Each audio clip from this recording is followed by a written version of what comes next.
विवाह कितने प्रकार का होता है ये जानिएगा। एक मनुस्मृति में वर्णित विवाह का प्रकार है और इसका वर्णन भीष्म पितामह ने किया था। किसने किया था? जब काशी पितामह ने, इन्होंने सबसे पहला जो विवाह था, पहला विवाह के बारे में बताया जो मनुस्मृति में वर्णित है, ब्रह्म विवाह। इन्होंने कहा था कि सबसे पहला विवाह ब्रह्म विवाह होता है। ब्रह्म विवाह में क्या किया जाता है? सबसे पहले गुणवान व्यक्ति को ढूंढा जाता है। जिस लड़की का शादी करना है उस लड़की के लिए गुणवान लड़का को खोजा जाता है, गुणवान व्यक्ति को खोजा जाता है। उसके बाद में वस्त्र आभूषण मंत्रोच्चारण करके अच्छे तरीका से विधिवत रूप से जो विवाह कराया जाता है, इस विवाह को ब्रह्म विवाह कहा जाता है।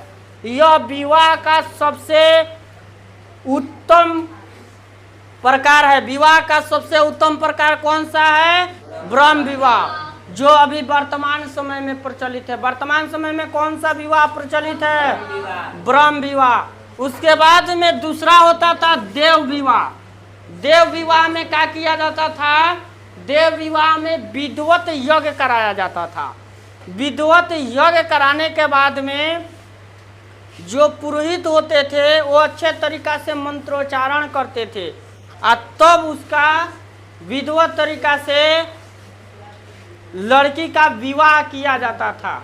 लड़का और लड़की दोनों का क्या किया जाता था? विवाह, जिसको देव विवाह कहा गया। कौन सा विवाह? जो अभी भी प्रचलित है। समूह रूप से विवाह होता है, चाहे मंदिर में जो विवाह होता है, यह कौन सा विवाह हुआ? देव विवाह। सबसे पहला विवाह ब्रह्म विवाह, दूसरा देव विवाह, तीसरा होता है आर्ष विवाह। तीसरा क्या होता है? मनुस्मृति में इसका भी वर्णन है। आर्ष विवाह में क्या होता था? तो जो लड़की के घर वाले होते थे, कन्या के घर वाले लड़के के घर से एक जोड़ी गाय और एक जोड़ी बैल लेकर तब लड़की का विवाह उससे करते थे। तो यह कौन सा विवाह हुआ? आर्ष विवाह। आर्ष विवाह में क्या किया जाता था? एक जोड़ी गाय और एक जोड़ी बैल लेते थे। कौन पक्ष के लोग? लड़की वाले। और तब लड़का से विवाह कराते थे। तो इसको कौन सा विवाह कहा गया? आर्ष विवाह। चौथा था प्रजापत्य विवाह। प्रजापत्य विवाह में क्या होता था? इसमें करा है कि सामाजिक धार्मिक कर्तव्यों का निर्वहन करने का क्या किया जाता था? प्रतिज्ञा लिया जाता था। इसमें कहा जाता था जो कन्या के घर के लोग रहते थे, उसके माता पिता, जब विवाह होता था तो उस समय कहा जाता था कि आपको मेरी इस बेटी जिसे आप शादी कर रहे हैं इसका आपको अधिकार देना पड़ेगा। धार्मिक अधिकार और सामाजिक अधिकार। जहाँ जिस पूजा पर आप बैठ रहे हैं, जहाँ भी आप बैठिए रहिए, इसको साथ में रखिए। हर एक क्षेत्र में इसको साथ आपको रखना है। ये कौन सा विवाह होता था? प्रजापत्य विवाह होता था। सामाजिक धार्मिक कर्तव्य का इसमें निर्वहन किया जाता था। क्या किया जाता था? निर्वहन किया जाता था। पांचवा होता था असुर विवाह। कौन सा विवाह? नामे पहला खूब अच्छा देखिएगा, असुर विवाह।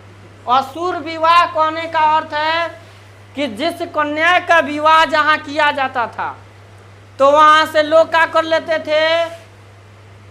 रुपया लेते थे, धन दौलत लेते थे और तब लड़की को दे देते थे। एक तरह से इस लड़की को क्या होता था? बेच दिया जाता था। लड़की को क्या किया जाता था? तो इस प्रकार के विवाह को कौन सा विवाह का नाम दिया गया? असुर विवाह। यह विवाह का अच्छा प्रकार नहीं है। असुर विवाह में क्या किया जाता था? लड़की को देखिए क्या करा कि वर से यथाशक्ति धन लेकर, वर से क्या किया जाता था?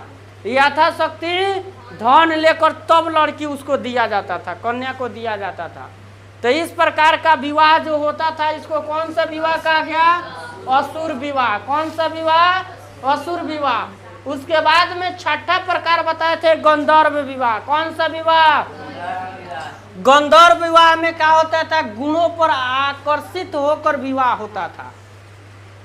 लड़की लड़का के गुणों पर आकर्षित हो जाती थी, या लड़का लड़की के गुणों पर आकर्षित होकर के जो विवाह करते थे, इसको किसका कौन सा विवाह कहा गया, गंधर्व विवाह। और गंधर्व विवाह में देखिएगा एक कहानी मिलेगा, भीम का कहानी। भीम का विवाह किससे हुआ है, हिडिंबा से। किससे, हिडिंबा से। भीम का विवाह किससे हुआ है, हिडिंबा से। हिडिंबा जो थी, इसका भाई था हिडिम। क्या नाम था, हिडिम। वो राक्षस था। भीम का जो विवाह हुआ है, कौन सा विवाह के अंतर्गत में आएगा, गंधर्व विवाह। क्योंकि हिडिंबा आकर्षित हो गई किनके गुणों पर, भीम के गुणों पर। अब चलिए राक्षस विवाह। कौन विवाह, राक्षस विवाह। इसका नाम क्या है, राक्षस विवाह। यह विवाह सबसे नीच प्रकार के विवाह, इसको अच्छा प्रकार नहीं कहा जाता। राक्षस विवाह में क्या किया जाता था, जबरदस्ती कन्या का अपहरण करके विवाह किया जाता था, या जबरदस्ती लड़का का अपहरण करके विवाह किया जाता था। इसको क्या कहा गया, राक्षस विवाह कहा गया। कौन सा विवाह, राक्षस विवाह। राक्षस विवाह में क्या होता था, या तो कन्या को अपहरण कर लिया जाता था, और नहीं तो जिस लड़का का शादी करना है उसी को अपहरण करके शादी कर लिया जाता था। तो यह कौन विवाह होता था, राक्षस विवाह। आठवां जो विवाह है, इसको आठवां विवाह पिशाच विवाह। आठवां जो विवाह है, इसको आठवां विवाह पिशाच विवाह। कौन सा विवाह, ये और दर्दनाक विवाह होता है। मनुस्मृति में 8 प्रकार के विवाहों में यह सबसे गलत विवाह का वर्णन या पिशाच विवाह। कौन सा विवाह, पिशाच विवाह। पिशाच विवाह में क्या होता था, तो किसी लड़की से, चाहे वो पागल हो, चाहे उस लड़की को विवश कर दिया जाता था विवाह करने के लिए। उस लड़की को क्या कर दिया जाता था, विवश कर दिया जाता था, मजबूर कर दिया जाता था, और मजबूर करके तब जो विवाह होता था, तो इसका नाम दिया गया पिशाच विवाह। कौन सा विवाह, पिशाच विवाह। तो 8 प्रकार का विवाह का वर्णन हुआ।